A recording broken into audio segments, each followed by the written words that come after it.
మన ప్రభువును ప్రియ రక్షకుడైన యేసుక్రీస్తు నామములో చేరికూడి వచ్చినటువంటి మీ అందరికీ ఈ యొక్క లైవ్ కార్యక్రమాన్ని వీక్షిస్తున్న నా ప్రియ సహోదర సహోదరులందరికీ నా హృదయపూర్వకమైన ధన్యవాదములు తెలియపరుస్తూ ఉన్నానండి. ప్రియమైనటువంటి దేవుని బిడ్డలారా, ఆలోచించండి. యొక్క ఉదయకాల సమయంలో ఒక అంశ భాగాన్ని మనం ఆలోచించుకుందాం. యథావిధిగా మనం లైవ్ కార్యక్రమంలో మాట్లాడుకుంటున్నటువంటి అంశ భాగమే మనం ఫలించాల్సిన ఫలాలు ఏమిటి. మనం ఫలించాల్సిన ఫలాలు ఏమిటి, పార్ట్ 3 బైబిల్ గ్రంథంలో నుండి మనం ఫలించాల్సినటువంటి ఫలాలు ఏంటో మూడవ భాగంగా ఈరోజు కూడా ఒక అంశాన్ని చూద్దాం. లేవియా కాండం 19వ అధ్యాయం 18వ వచనాన్ని చదువుకుందామండి. చూడండి ప్రియమైన దేవుని వారలారా, లేవియా కాండం 19వ అధ్యాయము 18వ వచనం చదువుతున్నాను. కీడుకు ప్రతి కీడు చేయకూడదు, నీ ప్రజల మీద కోపము చూపనక నిన్ను వలె నీ పొరుగు వారిని ప్రేమింపవలెను. చిన్న ప్రార్థన చేసుకున్నామండి. పరలోకమందున్న మా కన్న తండ్రి, మహిమ కలిగిన మా దేవ, మీ వందనాలునైనా ఇంతవరకు మమ్మల్ని అందరినీ ప్రేమించి సంరక్షించి కాచి కాపాడుతున్న విధానాన్ని బట్టి కృతజ్ఞతలు తండ్రి. మరలా తిరిగి ఈ యొక్క ఉదయకాల సమయంలో మీ మాటలు వినుటకు మీరిచ్చిన అవకాశాన్ని బట్టి కృతజ్ఞతలు. చెప్పబోతున్నటువంటి నాకు లైవ్ కార్యక్రమం ద్వారా మీ మాటలు వీక్షిస్తున్న మీ బిడ్డలందరికీ మీ యొక్క సమయోచితమైనటువంటి జ్ఞానాన్ని ఇచ్చి నడిపించమని వేడుకుంటూ యేసు ప్రభు వారి ఘనమైన నామంలో ఈ ప్రార్థన సమర్పిస్తున్నాము తండ్రి, ఆమేన్. ప్రియులారా, దేవుని వాక్యాన్ని మనం ఆలోచిస్తున్నాం. కొద్ది సమయం ఆలోచన చేద్దాం. అంశభాగం ఏంటంటే మనం ఫలించాల్సిన ఫలాలు ఏమిటి. దేవుని పిల్లలమైనటువంటి మనం ఫలాలు ఫలించాలా అని ఆలోచించుకుంటూ మొదటి భాగంగా మనం అంటే ఆత్మలము అని, ఆత్మ ఫలించాల్సిన ఫలాలు ఉన్నవి అని, ఆత్మ ఫలించాల్సినటువంటి ఫలాలు ఏవో కావు. గలతీ పత్రిక 5వ అధ్యాయం 22వ వచనంలో ఉన్నవని,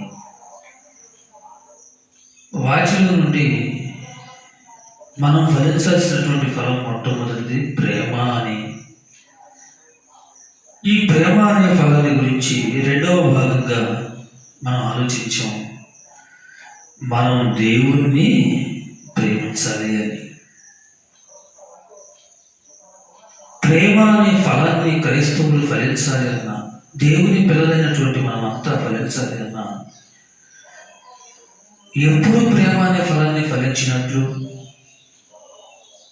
దేవుణ్ణి ప్రేమిస్తే, దేవుని మాటకు లోబడి బ్రతికితే ప్రేమ అనే ఫలాన్ని ఫలించినట్లేనా, దేవుణ్ణి ప్రేమిస్తున్నామా అని మనం రెండో భాగంలో ఆలోచించాం. ఏదైనా ఒక చెట్టుకి ఫలం ఫలించాలి అంటే, బాగా పండాలి అంటే దాని వెనుక ఎంతో ప్రమేయం ఉంటుంది. అనగా ఎరువు వేయటం, నీరు పోయటం, తీయటం, దానికి అవసరమైన మందులు వేయటం అనేది చాలా అవసరం. అంతే తప్ప నాటాను ఫలాలు నాకు కావాలి అంటే ఫలాలు ఇవ్వదు చెట్టు. అలాగే ఆత్మీయంగా మనం కూడా ఫలించాలి అంటే, ప్రేమ అనే ఈ ఫలాన్ని ఫలించాలి అంటే మొదటిగా దేవుణ్ణి ప్రేమించే స్థితిలోకి వెళ్ళాలి. రెండవదిగా ఎవరిని ప్రేమించాలో ఈరోజు మనం చూడబోతున్నాం. లేవియాకాండం 19వ అధ్యాయంలో 18వ వచనంలో కీడుకు ప్రతి కీడు చేయకూడదు, నీ ప్రజల మీద కోపం ఉంచుకొనక నిన్ను వలె నీ పొరుగు వారిని ప్రేమింపవలెను అనండి. నిన్ను వలె నీ పొరుగు వారిని ప్రేమింపవలెను. ప్రేమ అనే ఈ పదం నువ్వు ఫలించాలి అంటే ఏం కావాలంటాడండి? ప్రేమ అనే ఈ ఫలాన్ని నువ్వు ఫలించాలి అంటే రెండవదిగా నీ పొరుగు వారిని ప్రేమించాలి. మొదటిగా దేవుణ్ణి ప్రేమించాలి, రెండవదిగా నీ పొరుగు వారిని ప్రేమించాలి. పొరుగు వారిని ప్రేమించాలి అని బైబిల్ చెబుతుందంటే, ఈ పొరుగు వారిని ప్రేమించే విషయాల గురించి కొన్ని సంగతులు మన బైబిల్ నుంచి నేర్చుకుందాం ఈరోజు. కీడుకు ప్రతి కీడు చేయకూడదు అని రాయబడిందండి. నీకు కీడే తలపెట్టారనుకోండి, నీ బంధువులైనా, నీ స్నేహితులైనా, నీ ఆప్తులైనా, నీ రక్త సంబంధులైనా, ఎవరైనా కావచ్చండి. నీ వెనక గోతులు తవ్వే కార్యక్రమాలు, నీవు కీడు తలపెట్టే కార్యక్రమాలు నీ వారు నీకు పెట్టినప్పుడు నువ్వు ఏం చేయకూడదంటే ఆలోచించాలంటే పిల్లలు, ఏం చేయకూడదు. నువ్వు వాళ్ళు నీకు కీడు చేశారు కదా అని వారికి మరలా నీవు ప్రతి కీడు చేయవలసినటువంటి అవసరత లేదు, చేయకూడదు అని బైబిల్ చెబుతుందండి. చేసే మనసు నీకుంది అంటే వాక్యం నీకు ఇంకా సరిగా అర్థం కాలేదు. 100 సార్లు నేను బైబిల్ చదివాను,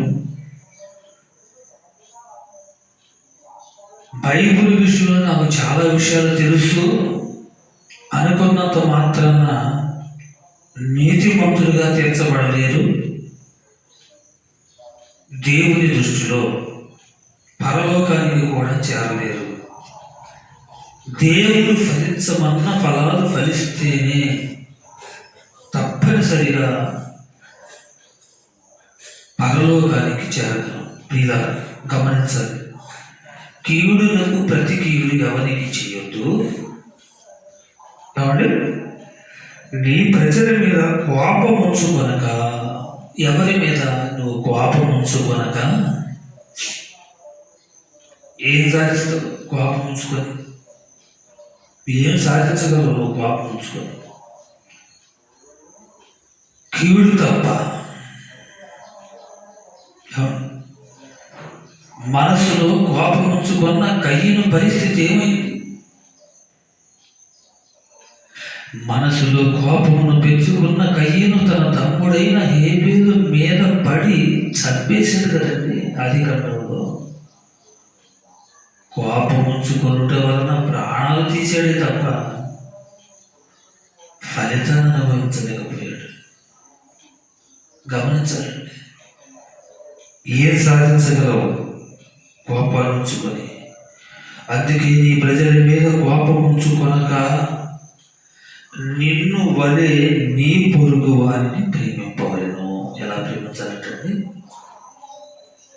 నిన్ను వలె, నీ ఎలాగైతే నిన్ను నీవు ప్రేమించుకుంటావో, నీవు బాగుండాలనుకుంటావో, నిన్ను సంరక్షించుకోవాలనుకుంటావో, నిన్ను కాపాడాలనుకుంటావో, నిన్ను నీవు ఎలాగైతే నీవు ప్రేమించుకుంటున్నావో అదే స్థితిలో అదేలాగా ఎవరిని ప్రేమించాలంటే నీ పొరుగు వారిని ప్రేమించండి. చూసారండి ఎంత మంచి మాట. నిన్ను వలె నీ పొరుగు వారిని ప్రేమింపవలెను. లూకా సువార్త 10వ అధ్యాయము 27వ వచనం కూడా చదివి ముందుకెళ్దాం. లూకా సువార్త 10వ అధ్యాయము 27వ వచనం చదవండి ప్రియమైన దేవుని పిల్లలారా. లూకా సువార్త 10వ అధ్యాయము 27. అతడు నీ దేవుడైన ప్రభువును నీ పూర్ణ హృదయముతోను, నీ పూర్ణ మనస్సుతోను, నీ పూర్ణ శక్తితోను, నీ పూర్ణ వివేకముతోను ప్రేమింపవలెను. నిన్ను వలె నీ పొరుగు వారిని ప్రేమింపవలెను. పాత నిబంధనలోనే కదండి, కొత్త నిబంధనలో కూడా, నూతన నిబంధనలో కూడా నిన్ను వలె నీ పొరుగు వారిని ప్రేమించాలి అని ఆజ్ఞ మనకు కూడా జారీ చేయబడింది.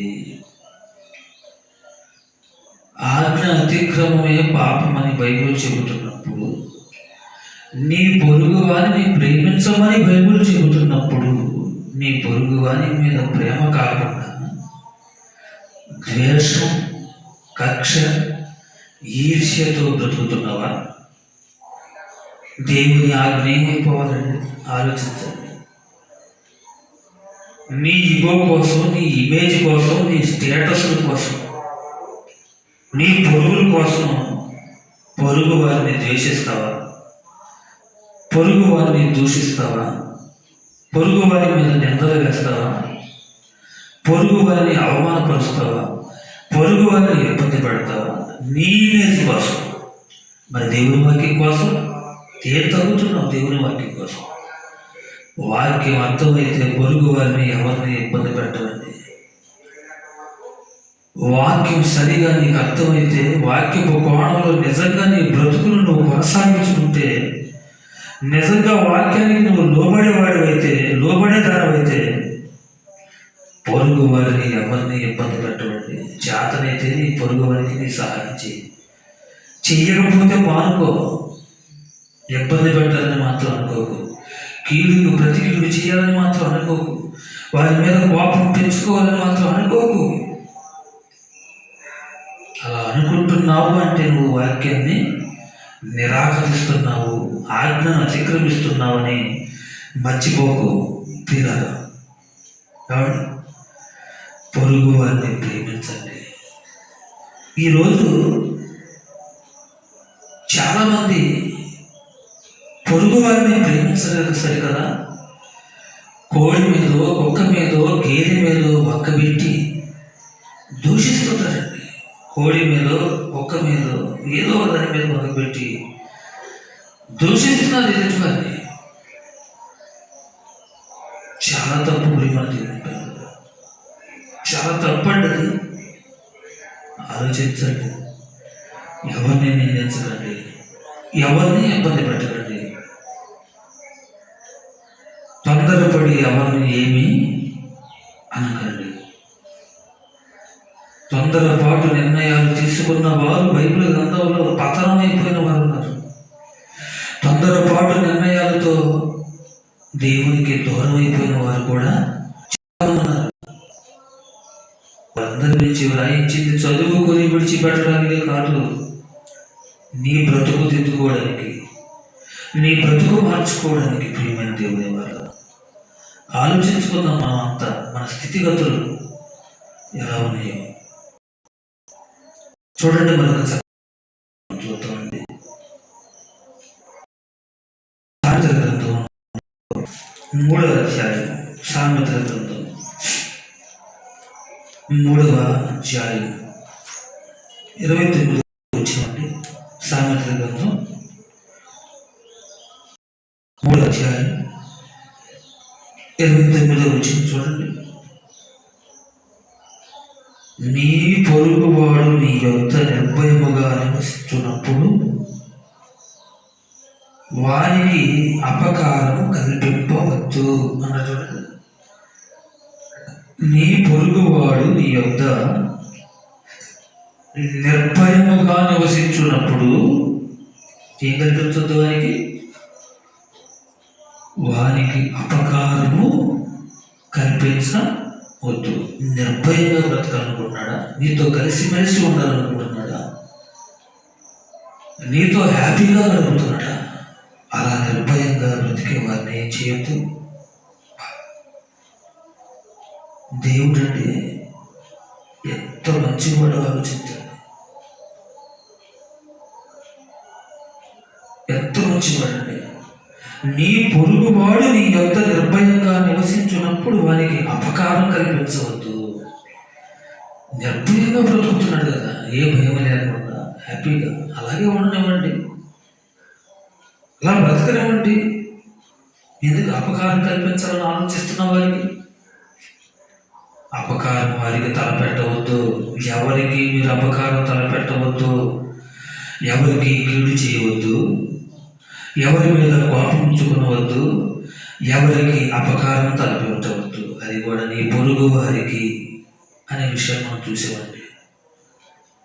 పొరుగు వారికి కీడుకు ప్రతి కీడు తలపెట్టవద్దు. పొరుగు వారి మీద కోపం ఉంచుకొనవద్దు. పొరుగు వారికి అపకారము కల్పించవద్దు. ఈ లక్షణాలు ఏమైనా మనలో ఉన్నాయేమో చూసుకుందామండి. పొరుగు వారి పట్ల మన ఉద్దేశాలు ఎలా ఉంటున్నాయో ఒకసారి చూద్దాం, ఆలోచించుకుందాం. లేదు పొరుగు వారిని తృణీకరిస్తున్నావా? దేవుని వాక్యం విన్న తర్వాత కూడా, దేవుని వాక్యాలు చదువుకుంటూ కూడా పొరుగు వారిని తృణీకరించే స్థితిలో ఉన్నావా? పొరుగు వారిని తృణీకరించేవాడిని దేవుడు ఏమన్నాడు తెలుసండి మీకు? చూడండి ఒక మాట బైబిల్లో. ప్రేమించమని దేవుడు చెబితే ప్రేమించకుండా ప్రేమించటాన్ని తీసి పక్కన పెట్టి తృణీకరిస్తావా? తృణీకరించే వారి గురించి దేవుడు బైబిల్లో రాయించాడు. ఒక మాట చూద్దాం, ఏమంటున్నాడు చూడండి దేవుడు. సామెతల గ్రంథంలోనే 11వ అధ్యాయం చూడండి. 11వ అధ్యాయము 12వ వచనం. సామెతల గ్రంథం 11వ అధ్యాయం 12వ వచనం అండి. పగ కలహమును రేపును, ప్రేమ ఏమండి ఏం చేస్తుంది?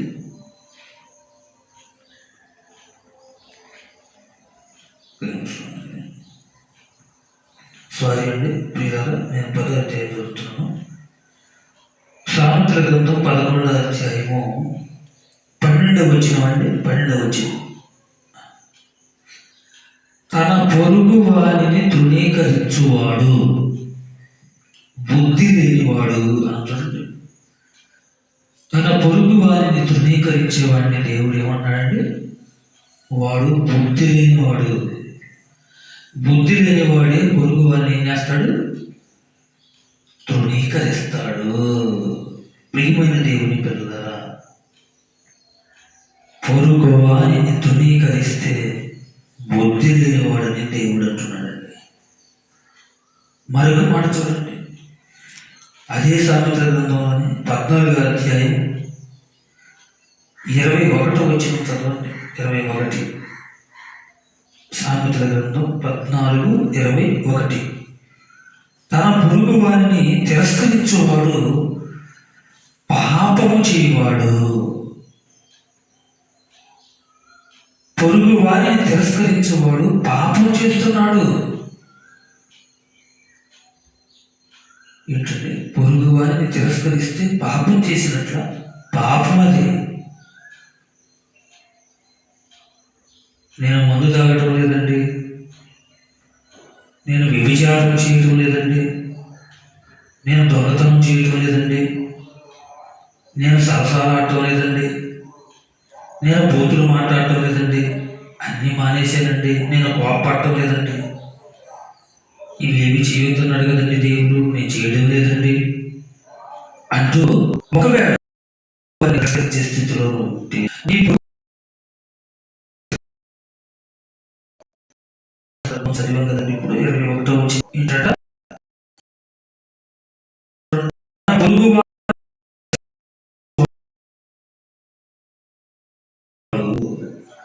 పొరుగు అంటే నువ్వు పాపం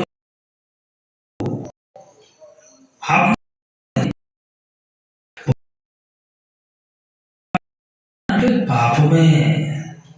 ఈ పాపం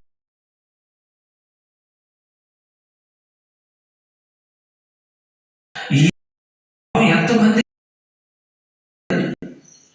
ఆల్రెడీ పాపం చేసి చేసి చేసి చేసి పాపాన్ని పెద్ద మూటే కట్టుకున్నావు. ఈ పాపానికి జీతం ఉంది. ఈ పాపమునకు వచ్చు జీతము మరణం అని బైబిల్ చెబుతుంది కదండి. ప్రియమైన దేవుని పిల్లలారా, ఆలోచించండి. దేవుని వాక్యాన్ని ఆలోచించండి బాగా. ఏమండి, దేవుని వాక్యాన్ని ఆలోచించి మంచి నిర్ణయం తీసుకోవాలండి. ఈరోజు పొరుగు వారిని తిరస్కరిస్తే పాపము చేసినట్లే. పొరుగు వారిని తృణీకరిస్తే బుద్ధి లేని వాడివే నువ్వు. బుద్ధిమంతులు ఎవరో పొరుగు వారిని తృణీకరించరు, తక్కువ చేసి మాట్లాడరు. బుద్ధి లేని వారే ఈ పని చేస్తారని, బుద్ధిహీనులని వారిని దేవుడే సర్టిఫికెట్ ఇస్తున్నాడండి. తిరస్కరించేవారు పాపం చేస్తున్నారు, పాపులు. దేవుని దృష్టిలో పాపులే.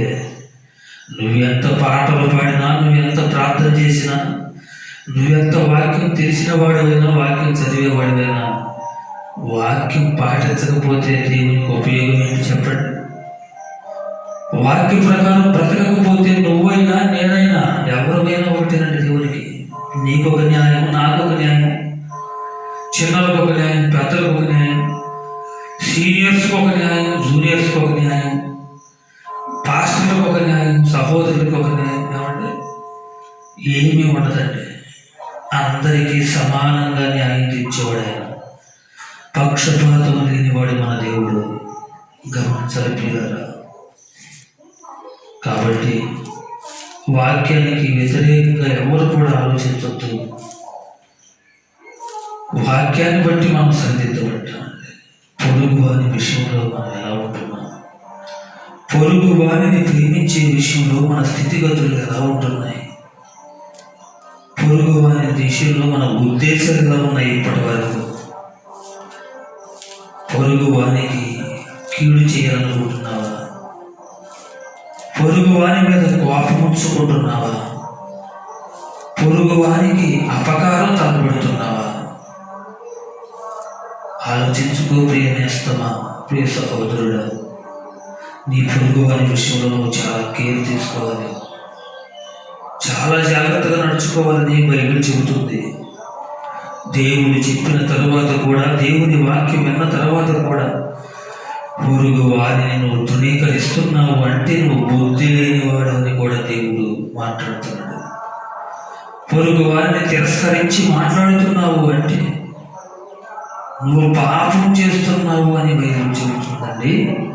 ఆలోచించండి. ఎంత చక్కని మాట ప్రియమైన దేవుని పిల్లలారా. ఆలోచించాలండి. ఏ రోజైనా మనం దేవుని వాక్యాన్ని ఆలోచించాము కాబట్టి ఆలోచించి ఆ మాటల ప్రకారంగా మనం బ్రతకగలుగుతున్నామా అనే విషయాన్ని మనం మన దృష్టిలో ఉంచుకొని మనం దేవుని కొరకు బ్రతకటానికి ప్రయత్నించేద్దాం. ఏమండి? కాబట్టి ఆలోచించండి. ఏమండి? మంచి నిర్ణయమును మీరందరూ కూడా తీసుకోవాలని ప్రేమతో మీ అందరికీ కూడా ఈ విషయాన్ని తెలియపరుస్తూ ఉన్నాడని చిన్న ప్రార్థన చేసుకొని వాక్య భాగాన్ని ముగించుకుందాం. చిన్న ప్రార్థన తలలో తెచ్చండి, ప్రార్థన చేసుకుందాం. పరలోకమందున్న మా కన్న తండ్రి, మీ వందనాలు నేను. ఇంతవరకు మీరు తోడుగా ఉన్నారు. మీ మాటల ద్వారా మమ్మల్ని ఆదరించారు. కృతజ్ఞతలు. మనం ఫలించాల్సిన ఫలాలు ఏమిటి అనే అంశంలో నుండి పార్ట్ 3గా ఈరోజు మేము ఆలోచించాము. ఆయన వినుట మటుకు వినేవారుగా మేము ఉండగా విని విడిచిపెట్టేవారుగా కాక విన్న మాటల ప్రకారంగా మా బ్రతుకులు ఉన్నవో లేవోనని ఎవరికి వారిని మమ్మల్ని మేము పరీక్షించుకొని మీ కొరకు నమ్మకంగా బ్రతికే భాగ్యాన్ని దయచేయండి. పొరుగు వారిని ప్రేమించే విషయంలో మీరు చెప్పిన మంచి మాటలకు లోబడి పొరుగు వారిని ప్రేమించేవారుగా ఉండటకు సహాయం దయచేయండి. పొరుగు వారిని ప్రేమించకపోతే పాపం చేసినట్లేనని మీ లేఖనాలు చెబుతున్నాయి. నేను పాపమునకు వచ్చు జీతం మరణం అని, అది రెండవ మరణం నిత్య నరకాగ్ని ఉండమని బైబిల్ చెబుతుంది. నరకము నుండి మమ్మల్ని రక్షించుటకు మీ ప్రియ కుమారుడైన యేసుక్రీస్తు వారు ఈ లోకానికి వచ్చారు. మమ్మల్ని రక్షించుటకు కల్వరి త్యాగం చేశారు. రక్తం అంతటినీ అర్పించారు. ఆయన ఆ రక్తం ద్వారా కడగబడినటువంటి మేము పొరుగు వారిని ప్రేమించే స్థితిలో ఉన్నామో లేదో ఆలోచించుకొని మంచి నిర్ణయాలు తీసుకొని మేము ఫలించాల్సినటువంటి ఫలాన్ని ఫలించే భాగ్యాన్ని అనుగ్రహించమని వేడుకుంటూ ఈ లైవ్ కార్యక్రమాన్ని వింటున్నటువంటి మీ బిడ్డలందరికీ వారి కుటుంబాలకి వాక్యపు మేలులను మీరు అనుగ్రహించండి. పరలోకపు దీవెనలను కుమ్మరించండి. మీ చిత్తమైతే మరొక తరుణంలో ఈ విధంగా మీ మాటలు విని భాగ్యాన్ని అనుగ్రహించమని వేడుకుంటూ యేసు నామములో ఈ ప్రార్థన సమర్పిస్తున్నాము తండ్రి. ఆమేన్.